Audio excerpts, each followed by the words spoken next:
L'homme a exploré tous les continents. Mais il existe encore des terres où la vie grouille de mystères. Au secret de la forêt tropicale, prospèrent des créatures qui semblent tout droit sorties d'un film de science-fiction.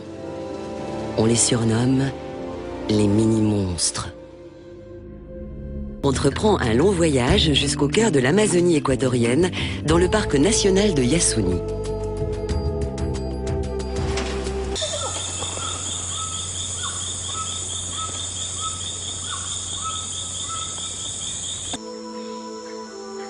L'expédition s'annonce bien, avec la découverte de ce premier membracide, un bosidium solitaire assez rare. 40 millions d'années d'évolution ont produit cette chose, cette pièce vivante d'art moderne. Un membracide, c'est tout simplement un insecte de l'ordre des hémiptères, cousin des cigales. Il possède un thorax avec un premier segment hypertrophié appelé le pronotum et un stylet suceur de sève. En s'approchant au plus près, grâce au microscope électronique, on découvre sa superstructure garnie de bulbes velus. La taille et la forme des bulbes varient d'un individu à l'autre.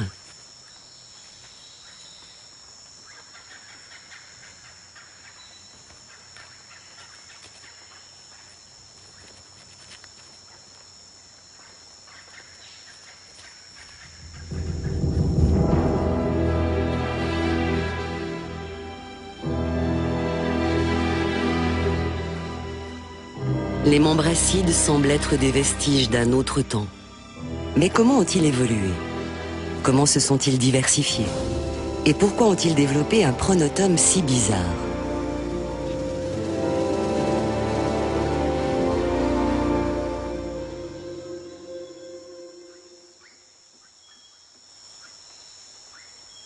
Comme le bosidium, 90% des membracides vivent cachés dans les forêts tropicales américaines, du sud des États-Unis au nord de l'Argentine.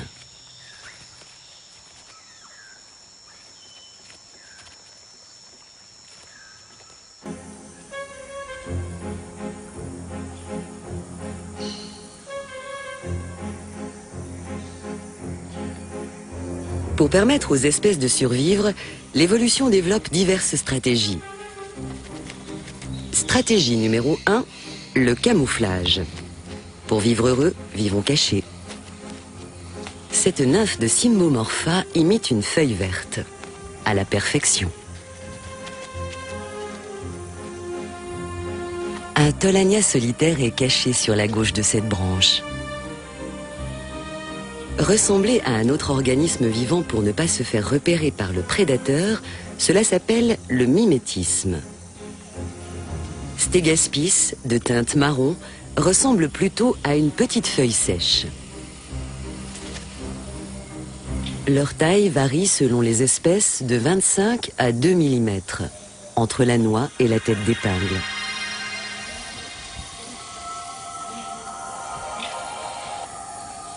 Ces choses minuscules ne sont pas des membracides sur une feuille, mais de petits tas de matière fécale.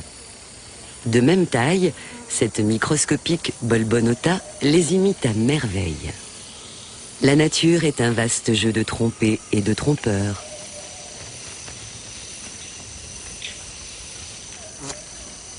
D'autres membracides donnent l'impression d'être des fourmis. Ceux-là, bien alignés à plusieurs, ressemblent à des épines sur la branche d'un buisson. Qui oserait se frotter à ces pointes acérées?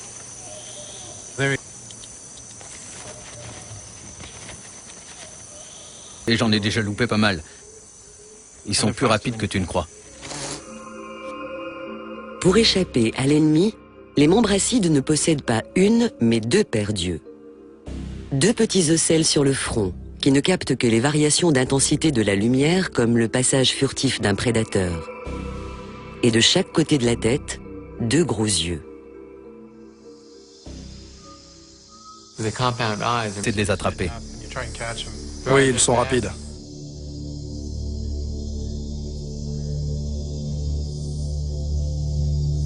Super bosidium, c'est ahurissant. Magnifique! Oui, je me demande ce qu'il imite. Nick fait référence au sinistre champignon cordyceps. Les filaments de ce parasite pénètrent dans l'insecte par les orifices naturels, puis se développent dans le corps de leur victime jusqu'à ce que mort s'en suive.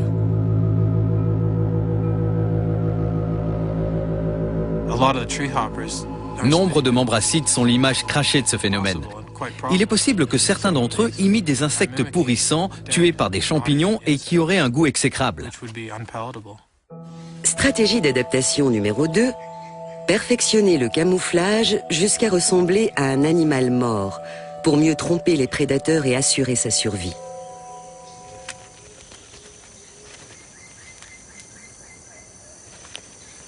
Les membracides ont 3 paires de pattes qui leur servent à marcher, mais aussi à sauter pour s'enfuir en cas d'urgence. À l'âge adulte, les membracides possèdent 2 paires d'ailes thoraciques qui ne les portent pas bien loin, mais les écartent du danger en une fraction de seconde. Stratégie d'évolution numéro 3, la fuite. Mieux vaut parfois battre en retraite et vite.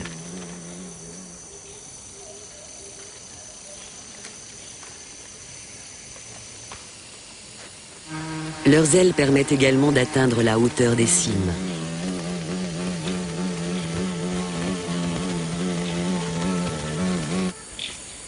Stratégie d'évolution numéro 4, choisir son milieu. Ils vivent dans les arbres et les buissons. Ils sont végétariens et suceurs de sève. Leur pièce buccale comporte un stylet acéré qui perfore l'écorce de la plante jusqu'au canaux conducteur pour aspirer un repas liquide.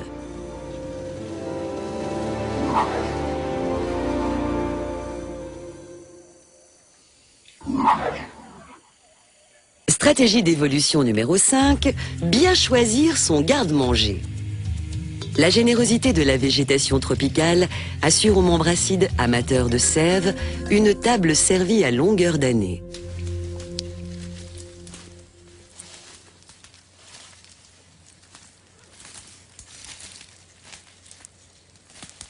En bonne naturaliste, Carolina sait que le meilleur endroit pour trouver les membracides est leur restaurant ou leur cantine, à savoir les tiges tendres.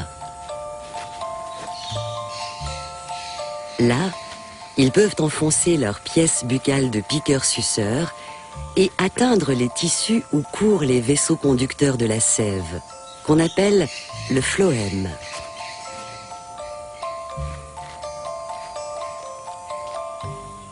Azotée, des acides aminés, de l'amidon et de l'eau qui leur est essentielle. Ils utilisent ces composés pour se nourrir. Le trop-plein des hydrates de carbone sera rejeté sous forme de sucre, de miela. Sur l'image de ce Stictopelta, et particulièrement sur ses pattes, on aperçoit par transparence ces échanges nutritifs.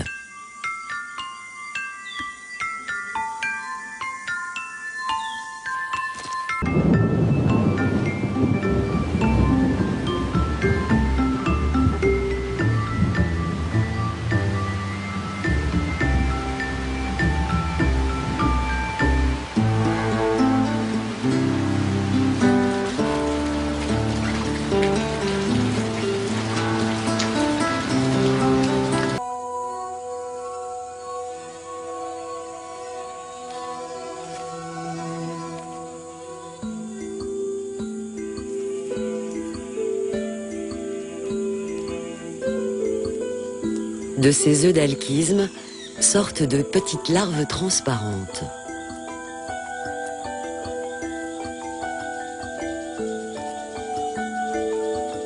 Il faut environ 1 heure d'effort au nouveau-né pour éclore totalement. Un moment délicat. Mais leur mère n'est jamais loin. Elle surveille sa couvée et intervient si nécessaire. Un comportement exceptionnel chez les insectes et les autres invertébrés. Une adaptation étonnante pour d'aussi petites créatures. La jeune larve devra passer par 5 stades successifs pour devenir adulte. À chaque fois, L'animal changera de carapace pour grandir. Au 4e stade, l'expert est capable de repérer les futures femelles des mâles. Au 5e, l'abdomen est bien développé. Et à l'âge adulte, les couleurs sont très vives.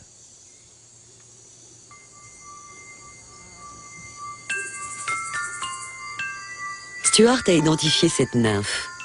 C'est un jeune Heteronotus. Et ce qui est extraordinaire, c'est qu'en quelques semaines, il va se transformer en ceci. Un adulte Heteronotus. Revêtu de son magnifique pronotum, il est prêt à quitter le groupe pour mener une existence solitaire.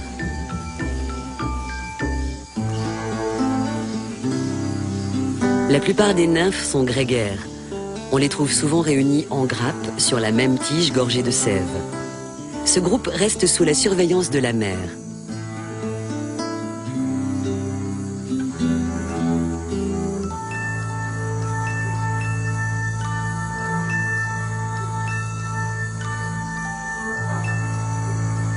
Les larves sont vulnérables. Leur pronotum n'est pas bien développé et elles n'ont pas encore d'ailes pour s'enfuir. Et à leur échelle, le Podizous maculiventris est un redoutable ennemi. Le prédateur semble impressionné par la mère Umbonia. Mais il a faim. Il est en chasse.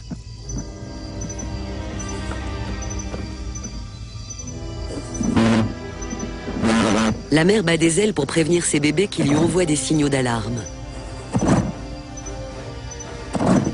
Stratégie d'adaptation numéro 6, pouvoir compter sur la protection d'une mère.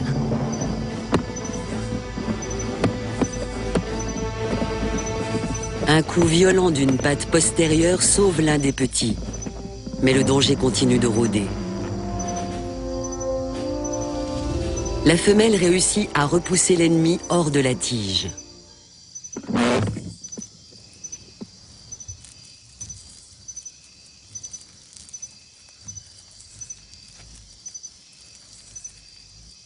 Déterminé, le prédateur est revenu par une autre branche. La colonie a compris qu'il est de retour et la mère reprend position.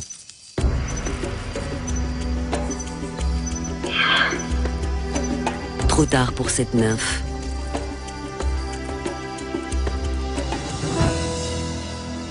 Le tueur s'enfuit avec sa proie qu'il va littéralement vider de sa substance sur une feuille plus au calme.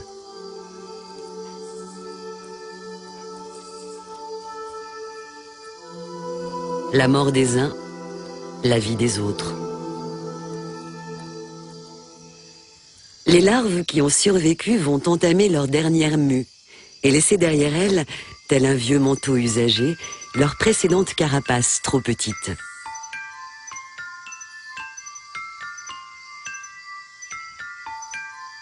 Cette jeune nymphe, Foliata, quitte son groupe pour un changement majeur.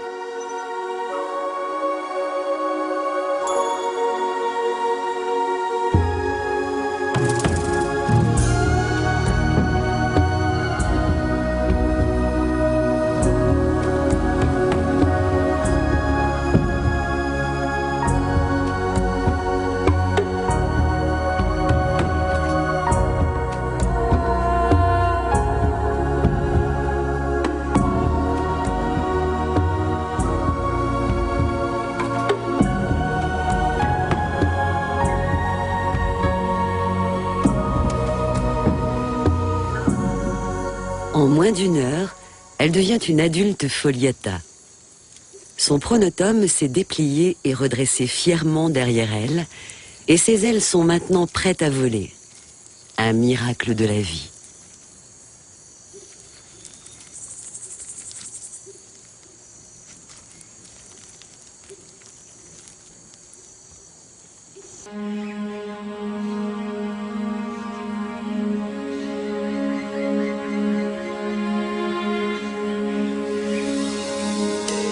L'aspect le plus curieux des membracides est leur pronotum, ce premier segment hypertrophié de leur thorax.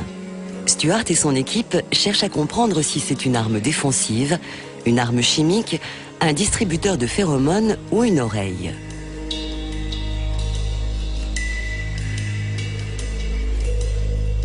les formes et les couleurs des pronotomes varient, mais leur utilité reste bien mystérieuse.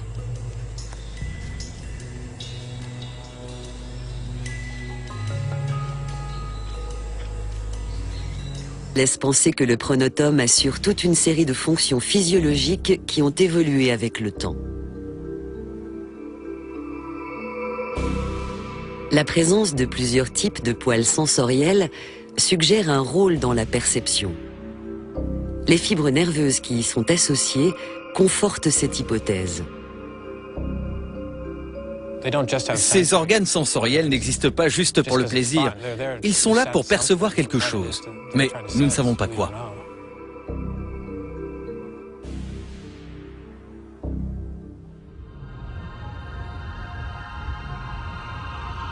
Ces images exceptionnelles sont obtenues en passant un membre acide au scanner, comme lors d'un examen médical. Elles démontrent pour la première fois que le pronotome est vide et que sa paroi est très fine. Il existe une espèce où le pronotome comporte un point de faiblesse. Il est conçu pour se casser à la moindre provocation. Un prédateur qui le vise aura un morceau indigeste et le membre acide survivra sans problème. Ce bosidium semble en effet se porter comme un charme, malgré la perte de son appendice bizarre. Stratégie d'adaptation numéro 7, toujours surprendre l'adversaire. Dans la lutte pour la vie, la ruse réussit. Tu sais que sur la même photo, tu as une femelle et un mâle. La femelle est la plus grosse. Parfois, la femelle et le mâle ont un pronotome complètement différent. Dans ce cas précis, ils sont presque identiques. Le dimorphisme sexuel désigne la différence entre le mâle et la femelle d'une même espèce.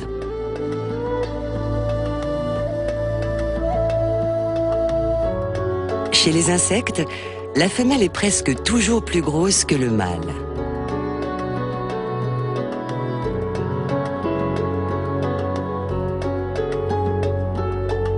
La parade nuptiale n'a été observée que sur quelques espèces de membracides.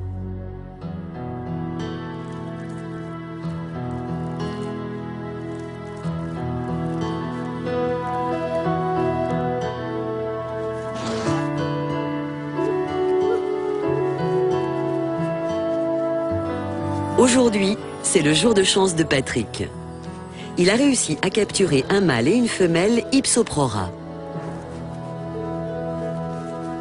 Nous allons être les témoins pour la toute première fois de la parade nuptiale chez les Hypsoprora.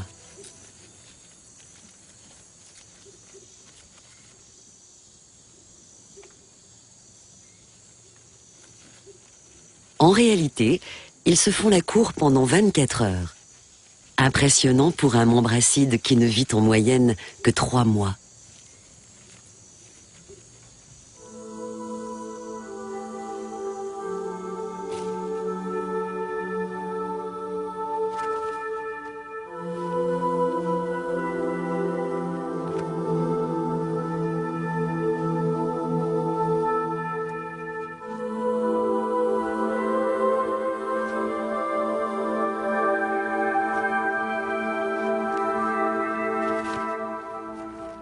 Il y a une certaine poésie dans ces insectes. Quand on les regarde, quand on les voit à travers l'objectif, avec un grossissement qui est fort, qu'on ne peut pas voir comme ça à l'œil nu quand on les voit, il y a quelque chose de poétique quand on...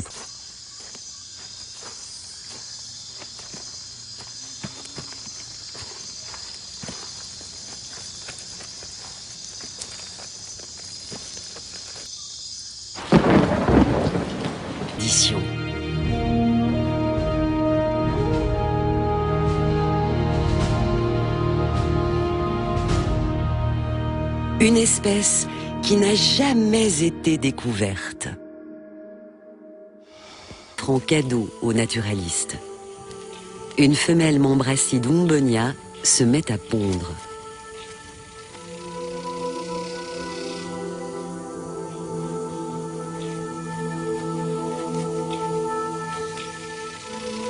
Les œufs sortent de son abdomen, enveloppés d'une matière bulleuse qui durcit à l'air.